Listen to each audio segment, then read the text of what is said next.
I'm in the reserve still, and I'm running for U.S. Congress. If you haven't been to our website, it's Zeldin08.com, Zeldin08.com. I'm from the area. I grew up about 10 miles east of here, 5 miles east of here, in Shirley. I went through kindergarten through 12th grade there, and went to college and law school up in Albany, and did the Army ROTC while I was up there, and worked for our local state senator for a few years. Then I went out to Fort Huachuca, Arizona as a military intelligence officer, reassigned to the 82nd Airborne Division. I was a paratrooper, a prosecutor for about a year and a half, a magistrate for about a year, and I had the opportunity to serve overseas in Iraq about 2 years ago. It was an honor to serve. It was absolutely the best job in the world. But having the opportunity to serve down in Washington in Congress is going to be another opportunity that I'm looking forward to. I mean, 30 years ago, 70% of Congress were military veterans, and now it's about 1 in 5. And I think it really affects your perspective. Being the service, and maybe having friends that have served. If you know someone that's been overseas in Iraq or Afghanistan, maybe you've served previously. For those that are the Vietnam vets in the crowd, or the Korean War and World War II, they're all over this district. There's 50,000 military veterans, and you see a perspective. They believe in something greater than themselves. And I share that. My generation, our generation, for those that are roughly the same age as I am, maybe we were more selfish before 9/11. But what's happened over the course of the last 7 years have changed our perspective. Either we have served, we have friends that have served, we have brothers and sisters that have served, and it's really a fight that we've been talking about over the course of maybe if you're here last week, we're discussing a little bit with our open house. Maybe having the honor of becoming that part of our next greatest generation. But here on the east end of Long Island, we have issues that from the national level that we hear when we put on Fox News or CNN or MSNBC at night, right down to local issues that they can't really appreciate. Those that are down in Washington, unique needs. I mean, this district, which is all of Brookhaven, you have the eastern half of Smithtown, and then everything out east. I mean, we have farms on the North Fork. There are people who live in Brookhaven, don't realize we have farms on the North Fork. You go down to Southampton, East Hampton, it's a different crowd than what I'm used to growing up in Mastic and Shirley. You have hard-working, blue-collar, middle-class Long Islanders spread throughout this 1st Congressional District, and our needs are unique. We're going to have to fill up our oil tanks here over the course of the next month or so, and we're going to be shocked.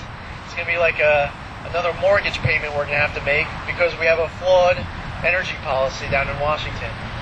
As you travel around areas, whether it be around Farmingville or Hampton Bays, or if you're somehow connected to our hospital systems, or you're paying high school taxes, you are being impacted by the amount of folks that are not even on our tax rolls.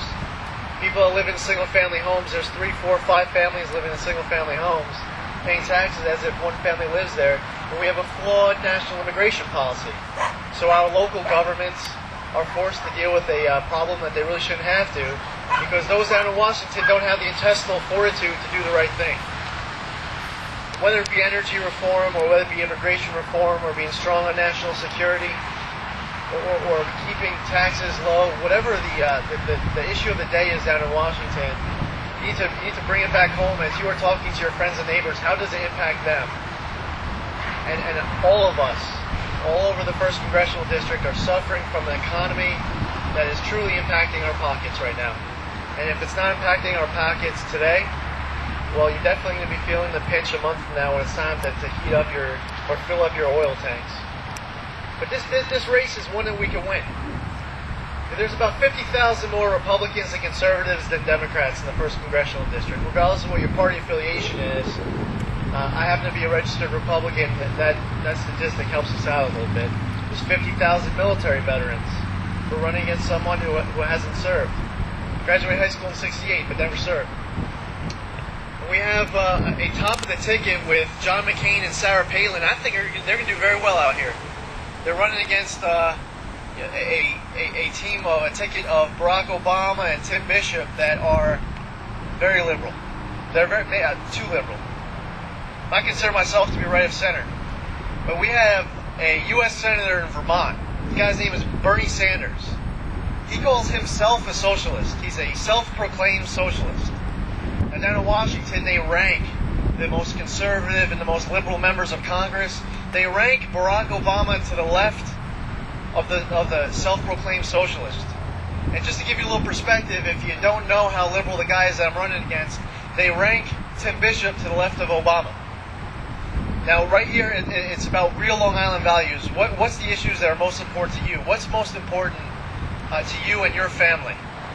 So whether it be energy reform or our economy, whether it be immigration reform, whether it be strong on national security and supporting our troops or taking care of our senior citizens, doing something about health care. What is real Long Island values? What does that mean to you? So, I'm proud to be running part of this John McCain, Sarah Palin, Lee Zeldin ticket here on the east end of Long Island. And you're going to be hearing a lot about from all three of us over the course of the next 45 days. But being here today is just the first step. Ask me the toughest questions that are on your minds so you know what I'm made of, or you know what I stand for, so you'll realize that maybe your real Long Island values, or how you define it, are in line with what I call real Long Island values.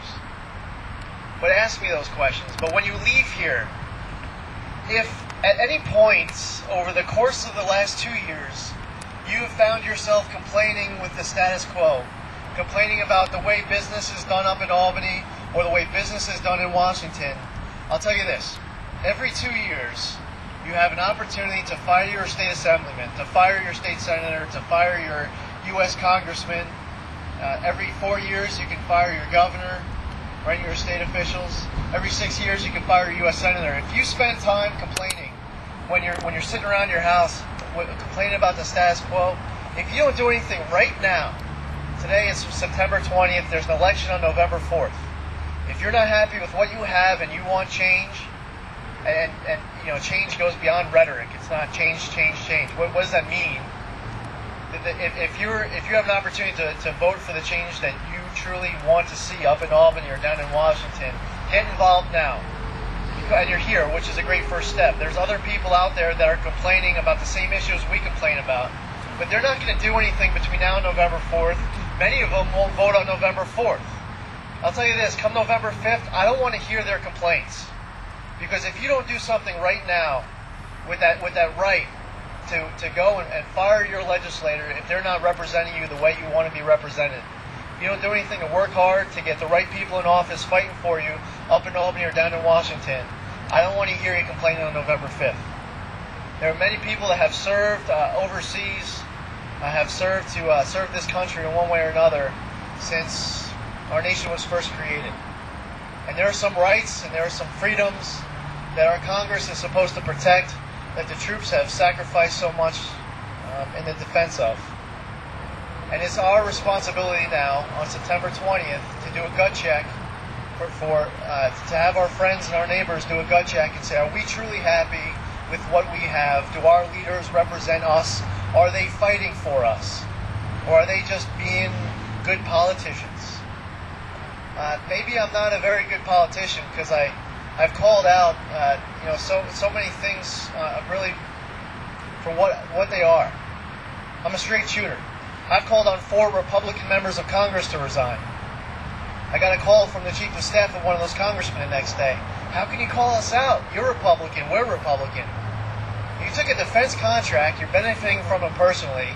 Your boss is getting investigated by the FBI and he's going to get locked up. I'm not going to apologize to you. That's what we really need to look for, is intestinal fortitude in the people that we serve, that we elect to serve us. And when they go to Albany and Washington, they need to fight for us, to stand with a backbone and principles and convictions. That's what you get with me. I'll tell you where I stand on absolutely anything that you need to know about. And I'll tell you, you'll know what you're